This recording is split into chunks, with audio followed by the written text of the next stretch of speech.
Et pour garder la forme, on peut toujours se soigner avec des plantes et c'est justement la phytothérapie qui est l'objet de votre dossier, Lionel. La transition après cette maison de retraite est difficile quand même, vous en conviendrez, Grégory. Effectivement, on va se soigner avec les plantes. Tiens, je ne sais pas vous, si vous avez un petit problème de toux, est-ce que vous prenez des pétales de coquelicot? C'est la question qu'on peut se poser, ou de la gentiane pour bien digérer. Il faut savoir que les Alsaciens utilisaient 2500 plantes au XVIIe siècle, plus que 400 au XIXe siècle, et aujourd'hui, on ne sait plus tout à fait les utiliser. Et Laure Girard, de notre équipe, a découvert les plantes sur les hauteurs de Haut-Bernay.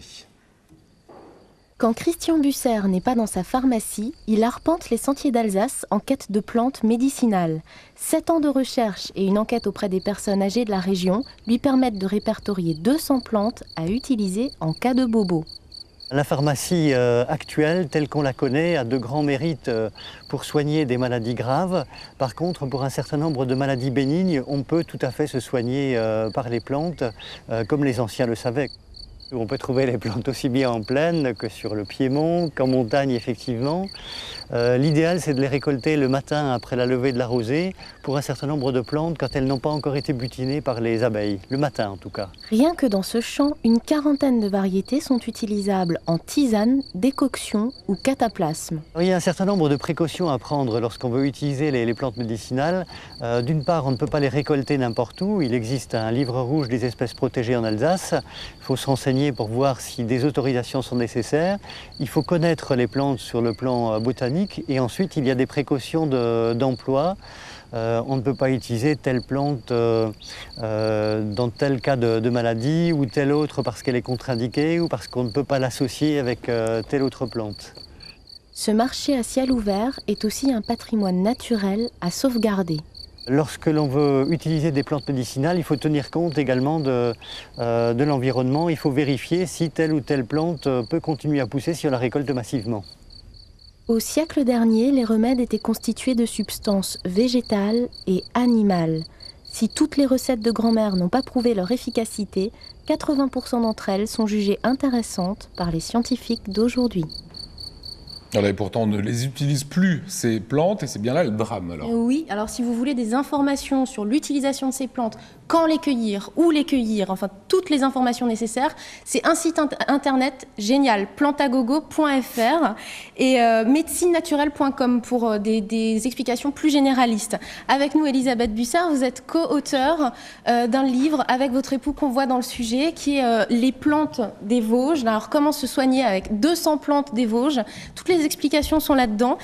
Vous y relatez des traditions très anciennes que vous avez recueillies auprès de personnes âgées, notamment. Aujourd'hui, comment la médecine utilise ces plantes, la médecine moderne ?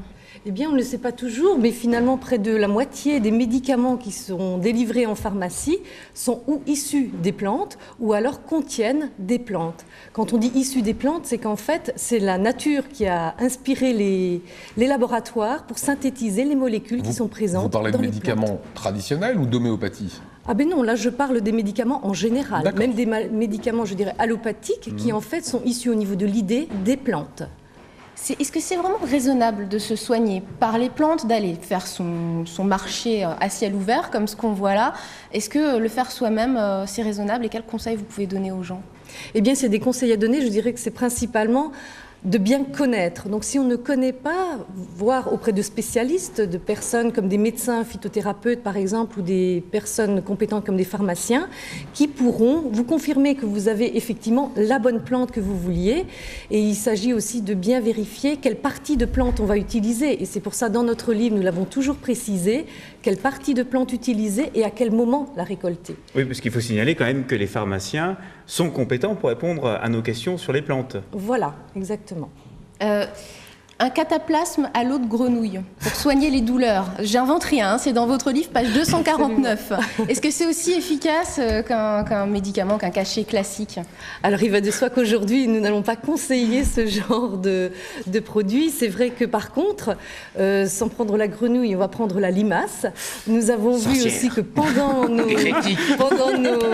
enquêtes, on nous a beaucoup parlé de limace. Et aujourd'hui encore, un laboratoire commercialise un sirop à base de limaces. Bah donc, une limace, le checker, et on boit ça. Non, ça mais il y a va des bien. plantes qui fonctionnent. Par exemple, quand on parle du thé vert, on en boit beaucoup, et c'est vrai que c'est La camomille, la pour se camomille, ce genre de calmer, choses, c'est des vraies recettes Absolument. qui fonctionnent. Absolument. Alors c'est vrai que si vous voulez, et toutes les personnes auprès desquelles nous avons enquêté nous l'ont redit, les femmes faisaient tous les jours des tisanes de santé.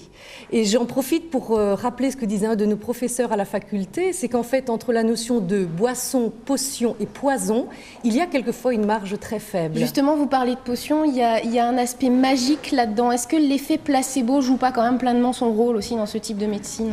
Eh bien, comme dans tout traitement, il y a toujours un effet placebo.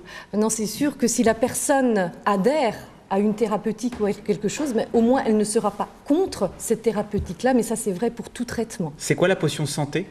Alors la potion santé va être à préciser pour chaque personne, et c'est là où, si vous voulez, il n'y a pas une recette type. Hein, je crois que ça se saurait, même si il est vrai, en collant à la saison dans laquelle on se trouve et en prenant les plantes qui poussent dans son environnement, mais en les connaissant bien et en veillant bien sûr que ces plantes soient de qualité, donc non polluées par des pesticides ou d'autres éléments, eh bien on peut tout à fait aujourd'hui encore utiliser les plantes. Vous avez répertorié 200 plantes, c'est pas énorme. Est-ce que la science a encore des découvertes à faire sur ces plantes et leur utilité? Oh oui, oh oui, oh oui. Il y a toujours beaucoup de travaux qui sont effectués, que ce soit en France ou ailleurs. Et vraiment, c'est à la fois l'espoir de demain également, de trouver encore beaucoup de choses. Et les recherches sont continuelles dans ce domaine-là. À quand Donc, un nouveau bouquin?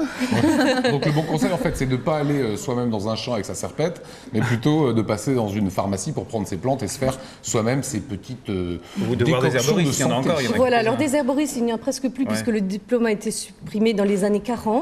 Donc le spécialiste de la plante reste le pharmacien, puisque c'est en pharmacie que vous trouverez des plantes qui ont chacune, pour chaque lot de plantes, nous avons un bulletin de contrôle conforme à la pharmacopée. Et ça, c'est un élément très important que vous n'avez pas dans votre circuit. Eh ben, merci beaucoup, Elisabeth Busser. Je m'en vais de ce pas me faire un cataplasme à l'eau de grenouille. Puis quand on la voit, on se dit que ça marche. Oui, c'est vrai. Non, elle a l'air quand même en pleine santé.